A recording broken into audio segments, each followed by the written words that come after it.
Market की वापसी। जी दोस्तों, जिस तरह आपने देखा कि मार्केट में जो एक प्रेशर बना हुआ था, लेकिन आपको बताया गया था कि मार्केट में जो इस इंडेक्स के जो जो आपको प्रेशर लेने की ज़रूरत नहीं है, बल्कि आप जो है अपने स्टॉक्स पे ध्यान दें। स्टॉक्स पे अपनी जो वो तवज्जो रखें और पैनिक में आके जो वो सेल ना करें। इंडेक्स में इसी तरह होता है, जब इस तरह प्रेशर आता है तो इन्वेस्टर जो है वो कन्फ्यूज़ हो जाते हैं और अपने माल को जो है वो छोड़ देते हैं और लॉस कर बैठते हैं।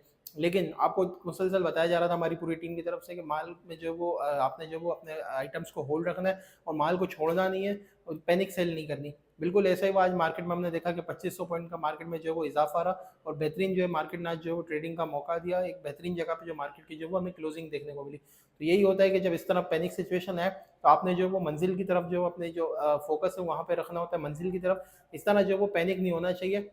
इस तरह अगर आप रास्ते की जो है वो परवाह करते रहेंगे तो आपकी जो है वो मंजिल पूरा मान जाएगी। इसी तरह कुछ और मज़ीद स्टॉक कल आपके साथ शेयर किए थे। आपको बताया गया था कि इन स्टॉक्स के जो है वो सपोर्ट लेवल्स और इनके जो है वो टारगेट्स बताए गए थे। अल्हम्दुलिल्लाह टारगेट्स जो है वो अचीव हुए। कुछ मज़ीद नए स्टॉक्स हैं, उनके सपोर्ट्स और टारगेट्स मैं आपके साथ शेयर करता हूँ। पहला जो हमारा स्टॉक है, इसको कंटिन्यू करते हुए बताऊँ, वो है सीजेपीएल।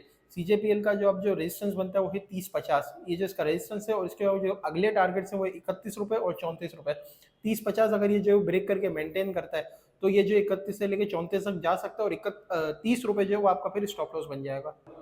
इसके बाद जो अगला स्टॉक है वो है टीएसबीएल। इसका जो नया रेजिस्टेंस है वो है 52-60 और इसके जो टारगेट्स है वो 53-50 से 56-50। 52-60 जो है इसका एक स्ट्रॉन्ग रेजिस्टेंस लेवल है। अगर वो तोड़ के जो है वो ब्रेक करके मेंटेन रहता है तो आपका जो स्टॉप लॉस है वो 52 रुपये बन जाएगा और इसके टारगेट्स मैंने आपको जो है बता दिए। इसके बाद जो नेक्स्ट स्टॉक है वो है डीबीसीआई। इसका जो रेजिस्टेंस है वो है 740 और इसके जो टारगेट्स है वो है 760 और 860। 740 जो है इसका जो एक रेजिस्टेंस लेवल है, अगर वो तोड़ के जो है वो मेंटेन रहता है तो 7 रुपये जो है इसका स्टॉप लॉस बन जाएगा और टारगेट जो है वो इसके 760 और 860 है।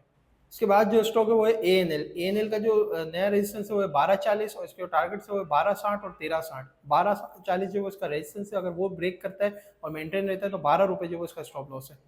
इसके बाद जो स्टॉक है वो है इकोप। इसका जो स्टॉप लॉस है वो है 58 रुपये और इसके टारगेट है वो 61 रुपये और 65 रुपये। 65 रुपये जो है इसका स्ट्रॉन्ग रेजिस्टेंस लेवल है। लास्ट जो हमारा स्टॉक है वो है एसपीएल। एसपीएल का जो स्टॉप लॉस है वो है 30 रुपये, इसके जो टारगेट्स है वो 33 रुपये और 36 रुपये। ये जो दो है वो इसके टारगेट्स हैं। इसके अलावा और भी ऐसे स्टॉक्स और भी ऐसी जो है तमाम इन्फॉर्मेशन जो है वो ग्रुप में शेयर की जा रही होती है। अगर आप वहाँ पे भी ऐड होना चाहें मुझे इस नंबर पर कॉन्टैक्ट कर सकते हैं, ताकि आप भी जो है बेहतरीन ट्रेडिंग कर सकें और बेहतरीन जो है वो इसी तरह की जो है सर्विसेज ले सकें। इस चैनल को भी जो है वो सब्सक्राइब करें। ठीक है जी, शुक्रिया। समीर मलिक, अल्लाह हाफ़िज़।